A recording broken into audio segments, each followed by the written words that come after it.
ఇది magic rice. ఇది పేరుకు తగ్గట్టుగా మ్యాజిక్ రైస్. ఇది నానబెడితే, నీళ్ళలో నానబెడితే త్వరగా హాఫ్ అన్ అవర్లో మనకు రైస్ రెడీ అయిపోతుంది. స్టవ్ అవసరం లేదు, ఉడికించాల్సిన పని లేదు. కేవలం బియ్యంలో నీళ్లు పోసి 10 నిమిషాలు పక్కన పెట్టేస్తే చాలు, అన్నం రెడీ. ప్రకృతి వ్యవసాయంపై మక్కువ పెంచుకున్న కరీంనగర్ జిల్లా శ్రీరాములపల్లి గ్రామానికి చెందిన శ్రీకాంత్ ఈ మ్యాజిక్ రైస్ను సాగు చేస్తున్నారు. ఇది చేసేటువంటి పని కూడా అద్భుతం అండి. మనకు లోపల పోయిన తర్వాత, అంటే మన ఆహారం తీసుకున్న తర్వాత కూడా లోపల మనకు చేసేటువంటి పని కూడా అంత అద్భుతంగా ఉంటుందండి. దీనిలో ఫైబర్ పర్సెంటేజ్ ఎక్కువగా ఉంటుంది కాబట్టి అరగడం లేటుగా అరుగుతుంది. మనకు కావాల్సినటువంటి జీర్ణశక్తిని ఎంత త్వరగా చేసుకుంటుందో మనకు కావాల్సినటువంటి శక్తిని కూడా మనకి ఇస్తుందండి. ఇది శ్రీకాంత్ది మొదటి నుంచి వ్యవసాయ కుటుంబమే. దీంతో ఆయన చిన్ననాటి నుంచే సాగుపై దృష్టి పెట్టారు. మొదట్లో రసాయన ఎరువుల సాయంతో వ్యవసాయం చేశారు. తరువాత ప్రకృతి వ్యవసాయంపై దృష్టి పెట్టారు. సుమారు 9 రాష్ట్రాల్లో తిరిగి దాదాపు 120 రకాల దేశీయ వరి వంగడాలు తీసుకొచ్చారు. ఇప్పుడు పూర్తిగా సేంద్రియ విధానంలోనే వ్యవసాయం చేస్తున్నారు.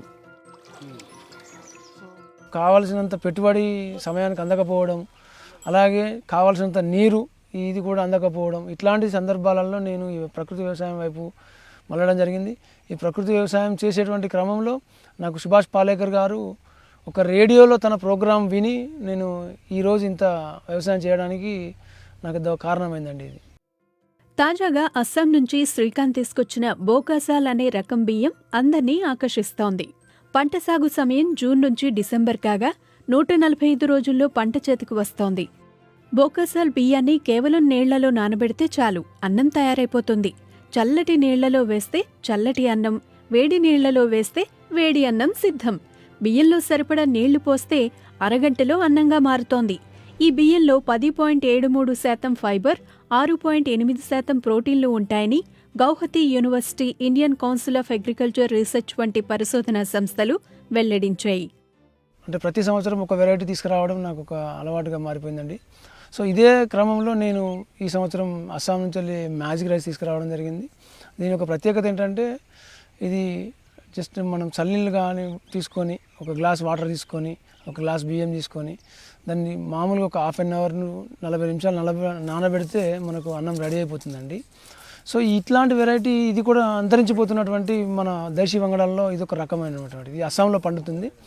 ఈ అస్సాంలో ట్రైబల్స్ దగ్గర ఎక్కువగా దొరుకుతుందండి. ఇది ఆర్మీ వాళ్ళు ఎక్కువ యూజ్ చేస్తారు. ఈ మ్యాజిక్ రైస్ అనేది కర్రీస్ లేకుండా మనం తినగలిగేటువంటి ముఖ్యమైన వరి ధాన్యం అండి ఇది. ఈ వంగడం గురించి కరీంనగర్ జిల్లా వ్యవసాయ శాఖ అధికారులను బీబీసీ సంప్రదించింది.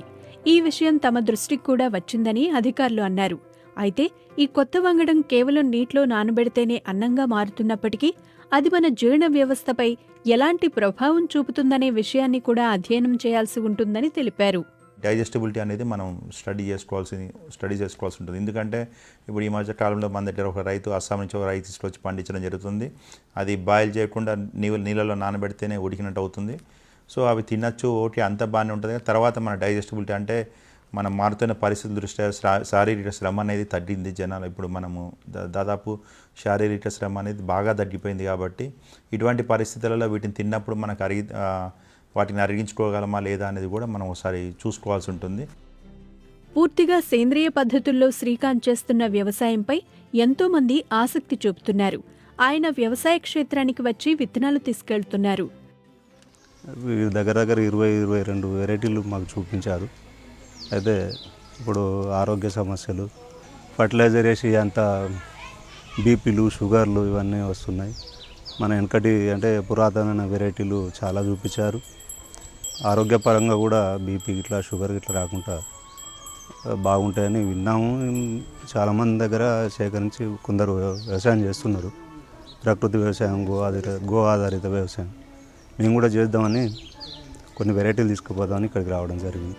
సుమారు 120 రకాల వరి వంగడాల విత్తనాలు ఆయన దగ్గర అందుబాటులో ఉన్నాయి.